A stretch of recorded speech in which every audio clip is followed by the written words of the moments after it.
नमस्कार, स्वागत है आपका Cloud9 न्यूज़ में। बिहार में क्या एनडीए के दिन पूरे हो चुके हैं? बिहार की राजनीति में अगले 24 घंटे बेहद महत्वपूर्ण होने वाले हैं। कयास ये लगाए जा रहे हैं कि एनडीए का साथ जो जेडीयू है वो छोड़ने जा रही है। वो किस फॉर्मेट में छोड़ेगी, कैसे छोड़ेगी और जो नई सरकार बनेगी उसका क्या हिसाब किताब होगा, कौन सी पार्टियां उसमें शामिल होंगी और किस रोल में शामिल होंगी, इस पर भी हम लोग चर्चा करेंगे। साथ ही हम लोग ये भी देखेंगे कि बिहार में नंबर गेम क्या कहता है, किसके पाले में कितनी सीटें हैं। इसके अलावा बात आरसीपी सिंह की भी होगी, जिनके बहाने से बिहार की राजनीति हाल में बहुत गर्म हो गई है और इसका असर बिहार से लेकर केंद्र तक महसूस किया जा रहा है। तो हमारे साथ आज चर्चा के लिए मौजूद हैं साकेत दयाल जी और हमारे साथ रंजन झा भी मौजूद हैं, जो राजनीतिक मामलों के जानकार हैं और समाज में राजनीति में जो भी घटनाक्रम होता रहता है उस पर वो बारीक नज़र रखते हैं। तो स्वागत करते हैं आपका साकेत दयाल जी। नमस्कार। सबसे पहला सवाल आपसे यही है कि बिहार की राजनीति में इस वक्त क्या चल रहा है? क्या एनडीए के दिन पूरे हो चुके हैं? जो घटनाक्रम चल रहा है 2 दिन से, उसको देख के तो यही लगता है कि एनडीए का दिन खत्म हो गया बिहार में। लेकिन राजनीति संभावनाओं का खेल है, अभी इसको अंतिम नहीं बता सकते कि ये ही होगा। कयास का बाजार गर्म है, तरह तरह की चर्चाएं हैं, लेकिन अब जिस दौर में जदयू की आपसी लड़ाई पहुंच गई है। आपसी लड़ाई से आपका मतलब आरसीपी खेमे और नीतीश कुमार के खेमे के बीच है? नीतीश जी किसी खेमे में नहीं है। अभी तक आपने नीतीश जी का कोई बयान सुना? एक खेमाबाजी ललन जी और आरसीपी सिंह के बीच है।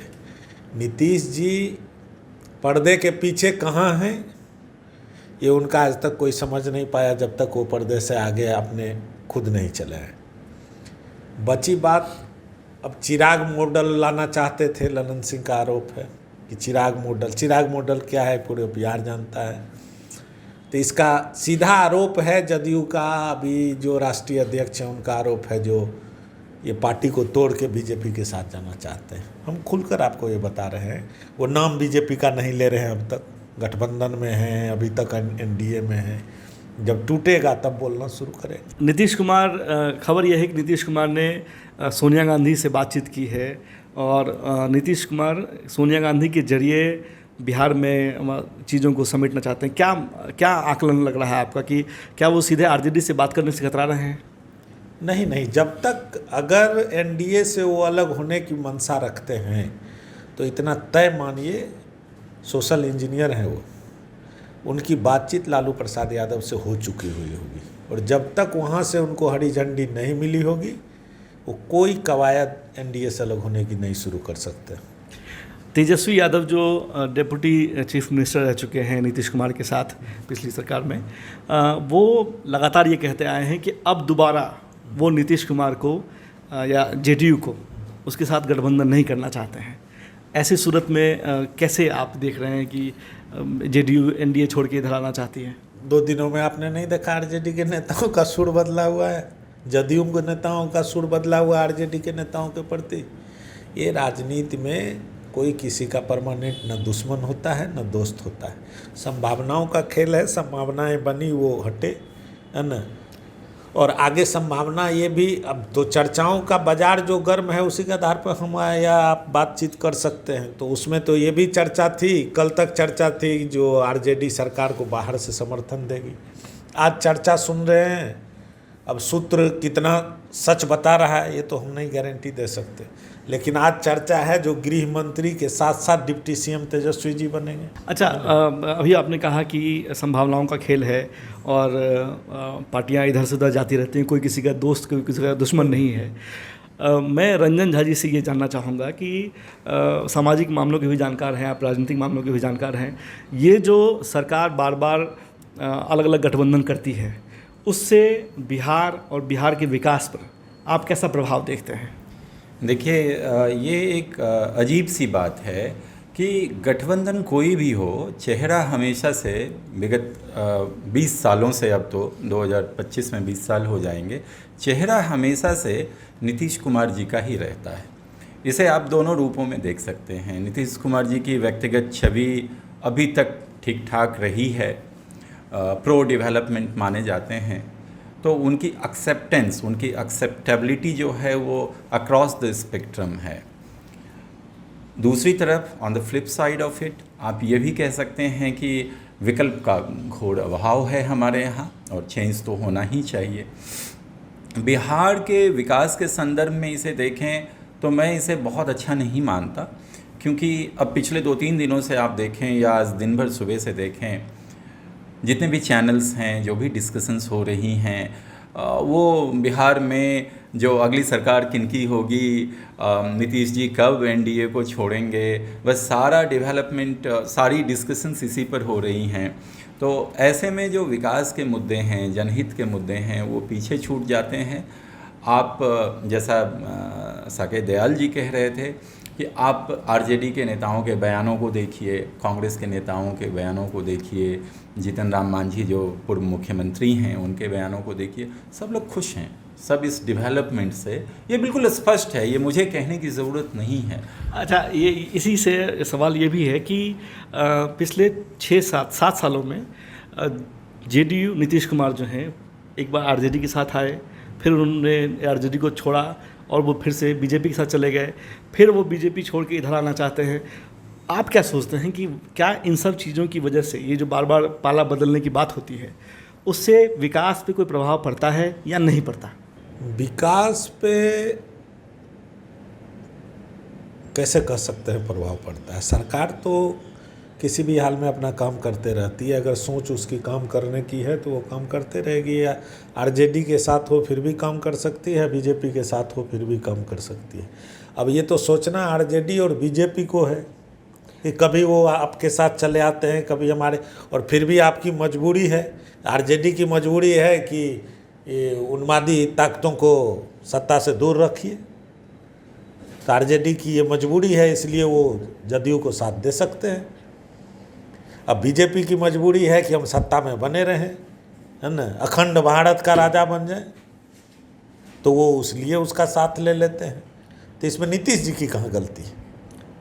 बिहार विधानसभा में सीटों का जो नंबर है वो 243 है, और जो सरकार बनाने के लिए नंबर चाहिए वो है 122। इस वक्त बिहार विधानसभा में एक सीट खाली है, और सबसे बड़ी पार्टी जो है वो आरजेडी है 80 सीटों के साथ। दूसरे नंबर पे बीजेपी है 77 सीटों के साथ। अब हम लोग ज़रा सा एक बार ये समझने की कोशिश करते हैं कि नंबर गेम क्या कहता है, और कैसे बीजेपी या बीजेपी का, एनडीए का जो खेमा है वो इस गतिविधि को देख रहा है, ये जो डेवलपमेंट है उसको देख रहा है, कैसे वो सरकार बचा सकती है, या फिर जेडीयू और आरजेडी के खेमे में और कांग्रेस के भी खेमे में कितने लोग हैं। इन सब चीज़ों पे भी चर्चा करते हैं। आप ये बताइए कि अगर जेडीयू इस तरफ आती है तो कांग्रेस की और आरजेडी की क्या भूमिका देख रहे हैं आप? या तो कांग्रेस आरजेडी बाहर से, या और लेफ्ट को भी जोड़िए इसमें, लेफ्ट को भी, है ना, ये लोग बाहर से समर्थन दे दें कि बीजेपी सरकार से बाहर रहेगी, आपको हम समर्थन देते हैं, या सरकार में शामिल हो जाएं। दोनों भूमिका निभा सकते हैं। आरसीपी खेमे की तरफ से ये दावा किया जा रहा था, और ये दावा नहीं कह सकते, कयास लगाया जा रहा है उनकी बातों से, और उनके स्टेटमेंट सबको ध्यान से सुनेंगे आप तो ऐसा लगेगा कि एक बड़ा खेमा जो जेडीयू का है वो आरसीपी के साथ है। और ये भी कहा जा रहा है कि 27 वो नंबर जो है दरअसल 27 विधायकों की है जो आरसीपी के साथ जा सकती है। क्या आप इस बात में कितनी सच्चाई है ये भी जानने की कोशिश करते हैं? क्या सोचते हैं आप?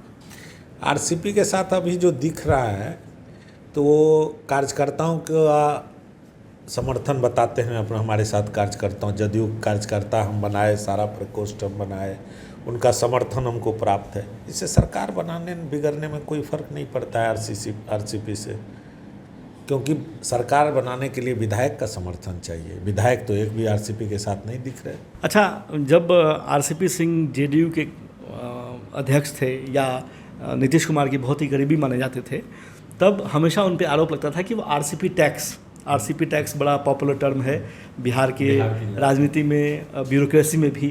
उसकी क्या वजह है आप भी समझते हैं, हम भी समझते हैं और सारे नेता भी समझते हैं। तेजस्वी यादव, राबड़ी देवी लगातार इन बातों का जिक्र करते रहे कि प्रदेश में आरसीपी टैक्स चलता है।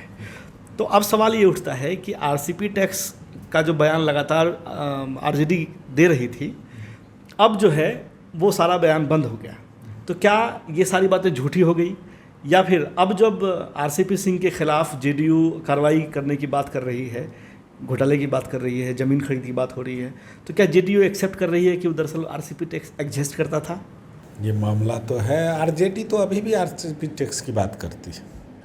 बात बचा जदयू का, तो जदयू ने तो ये बता दिया, जदयू में जो 2 दिनों से घटनाक्रम चल रहा है उसके अनुसार तो आप ये समझ सकते हैं कि जदयू ने राबड़ी जी और तेजस्वी जी के इन आरोपों पर एक तरह से मोहर लगा दी। हाँ, तो अब ये भी है कि क्या ये जो आप जीरो टॉलरेंस, भ्रष्टाचार को लेकर जीरो टॉलरेंस की बात नीतीश जी लगातार कहते आ रहे हैं, तो इन सब बातों को बीच में ये जीरो टॉलरेंस किधर चला जाता है?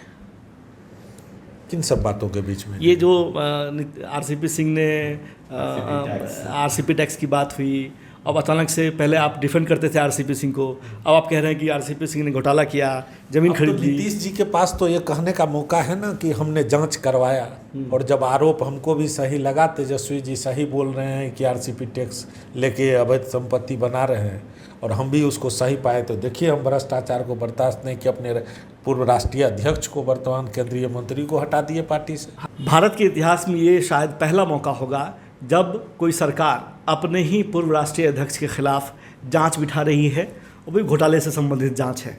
आरसीपी टैक्स को लेकर बिहार में हमेशा बयानबाजी होती रही, जेडीयू उसका खंडन करती रही है, लेकिन अब जेडीयू खुद अपने पूर्व राष्ट्रीय अध्यक्ष के खिलाफ जांच कर रही है। तो अब सवाल ये है कि ऐसा कैसे हुआ, और क्या आरसीपी सिंह, जिनको नीतीश कुमार का बहुत करीबी बनाया जाता था, क्या वो पलटवार करेंगे? क्या उनके पास भी कुछ ऐसे राज हो सकते हैं जिससे सरकार को खतरा हो? हम लोगों के भाषा में इसको गंजन बोलते हैं। इतना गंजन हो जाने के बाद वो 2 दिन से रुके क्यों हुए? अगर उनके पास कोई सबूत है नीतीश जी के खिलाफ या किसी के भी खिलाफ, हो सकता है देर सवेर वो लाएँ, लेकिन अभी उनको लाना चाहिए था लोगों के बीच। नीतीश जी, अगर नीतीश जी भी भ्रष्टाचारी हैं या ललन सिंह भ्रष्टाचारी हैं, तो उनका खुलासा वो कब करेंगे, क्यों रुके हुए? सवाल तो ये भी बनता है ना। अच्छा, केंद्र सरकार पर यह आरोप लगता रहा है कि जब भी किसी स्टेट में वो सरकार बनाने की कोशिश करती है, बीजेपी स्पेशली, जैसे अभी हमने महाराष्ट्र में देखा, तो ईडी का बहुत इस्तेमाल होता है, ईडी का, और भी जो केंद्रीय संस्थाएं हैं उनका इस्तेमाल करते हैं वो। क्या आपको बिहार में भी ऐसा कुछ देखने को लग रहा है? अगर कुछ इस्तेमाल करने लायक होगा तो बीजेपी जरूर करेगी, जैसा उनका चाल चरित्र रहा है न, सरकार सत्ता में बने रहने के लिए जिस भी स्तर तक वो जाते हैं, तो उस स्तर तक जाने से पीछे नहीं हटेंगे। ऐसे उनकी सरकार है, केंद्र में सारी एजेंसियां उनके पास है, तो ऐसे में रुकेंगे क्यों? सरकार रुकेगी क्यों? जब ऐसा कर ही रही है हर जगह सरकार बनाने के लिए, तो उसका प्रयोग बिहार में भी करेगी। रंजन जी, आप क्या सोचते हैं कि क्या बीजेपी जो सत्ता को लेकर हमेशा से बहुत एग्रेसिव रही है, तो क्या इस वाले बिहार के पूरे सत्ता को वो अपने हाथ से आसानी से जाने देगी? उनके पास खोने के लिए कुछ नहीं है, तो बिल्कुल आपने सही कहा कि वो आसानी से बिल्कुल भी जाने नहीं देंगे। 2-3 चीज़ें हैं मैं कहना चाहूँगा, जो 2-3 सवाल आपने पीछे पूछा।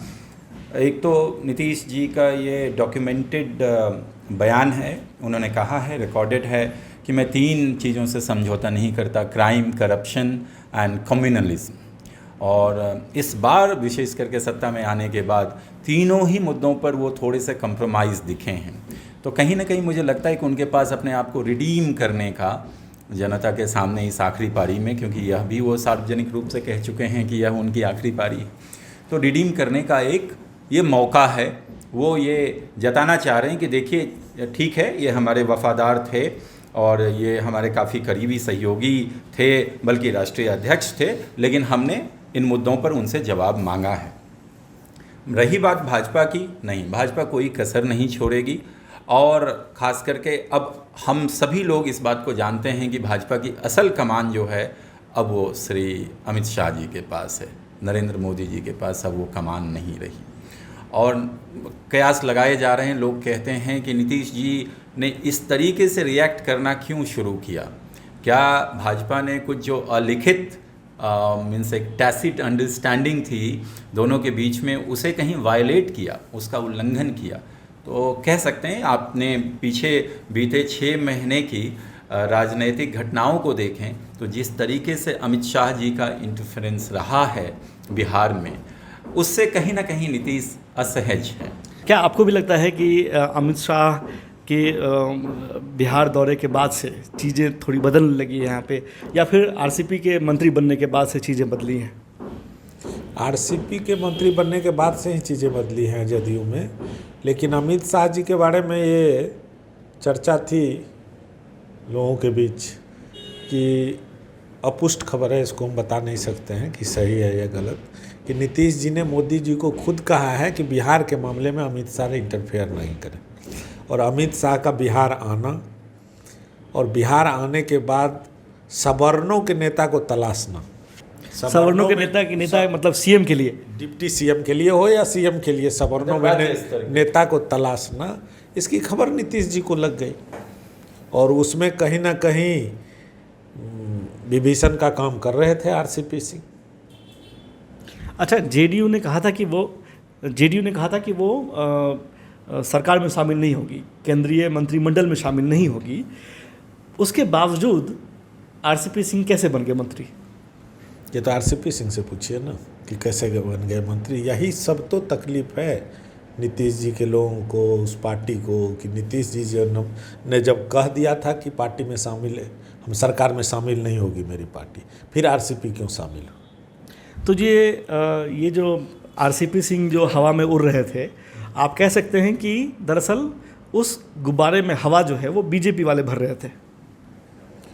अभी भी भर रहे हैं।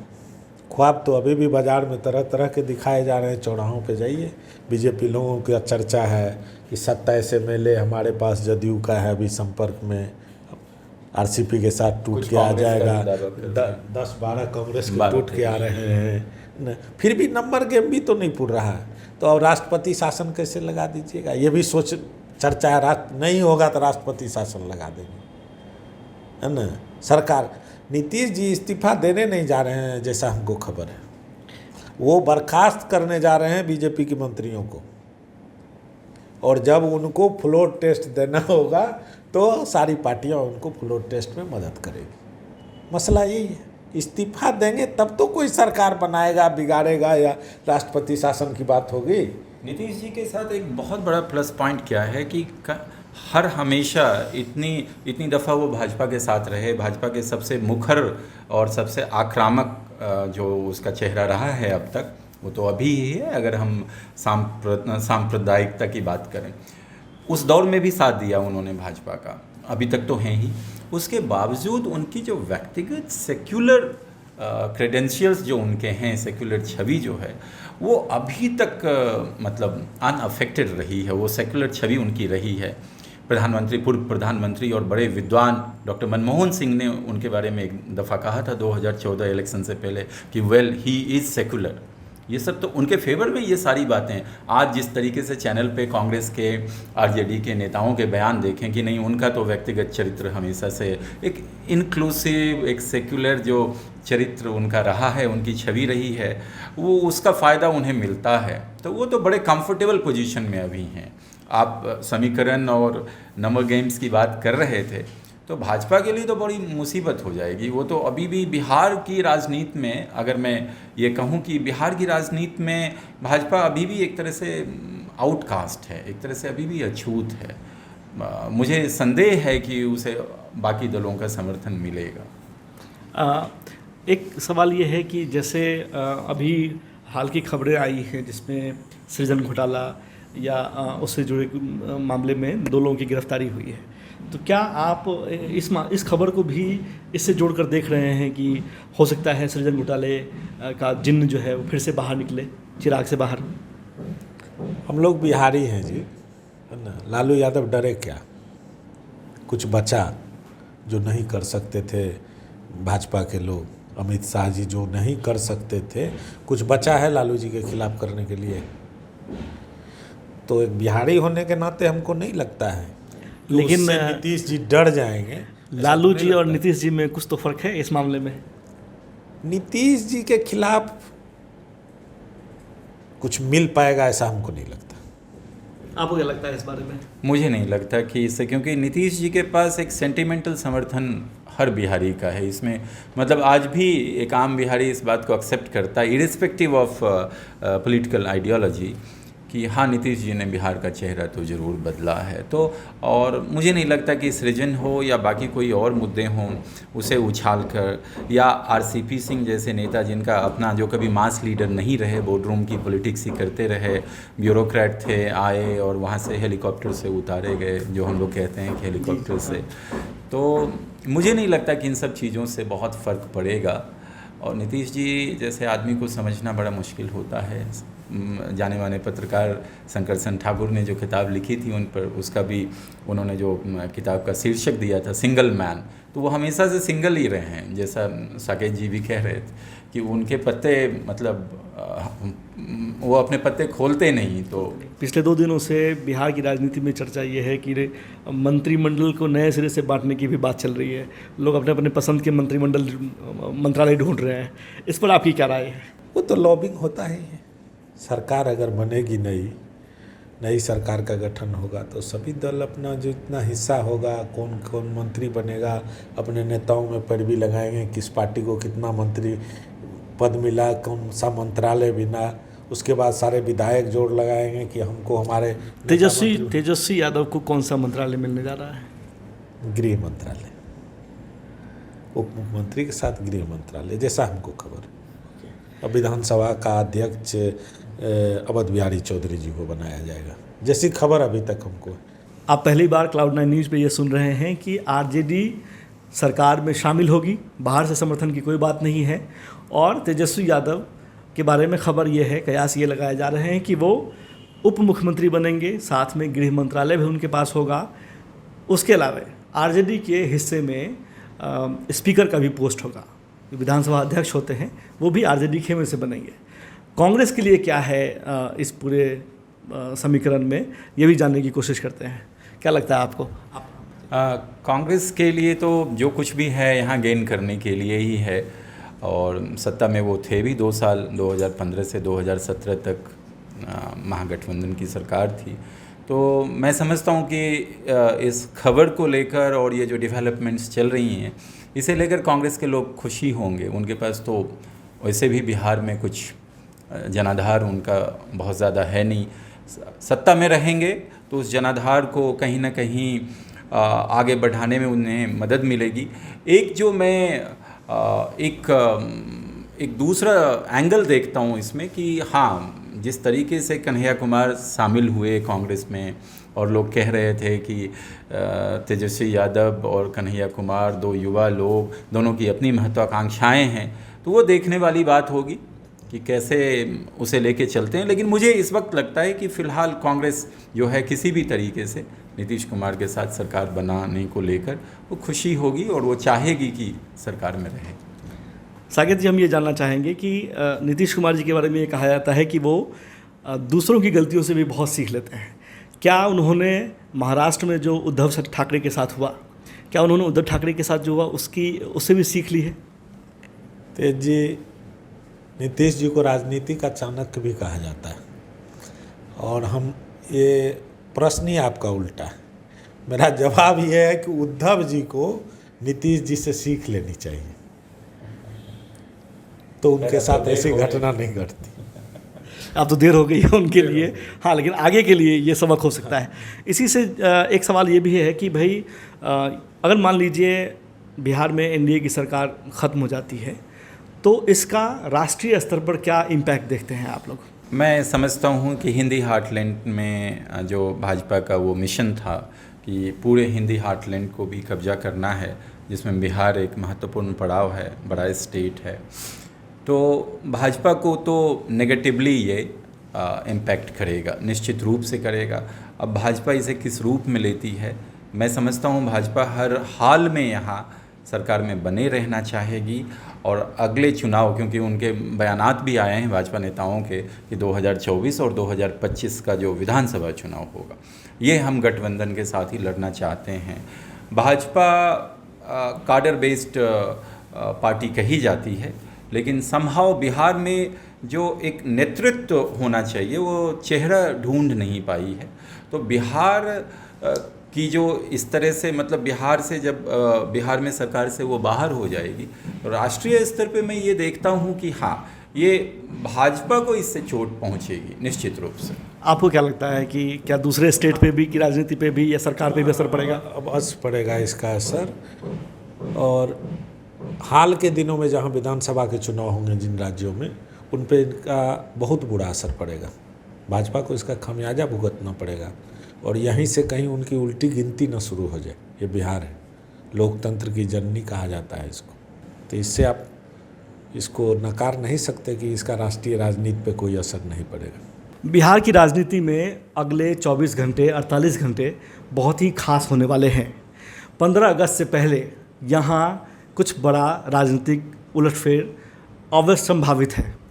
तो देखना दिलचस्प होगा कि क्या जेडीयू यूपीए के साथ वापस सक्सेसफुली सरकार बनाने में कामयाब होती है या बीजेपी कुछ नया पैंतरा अपनाकर अपनी सत्ता को बचाने में कामयाब होती है।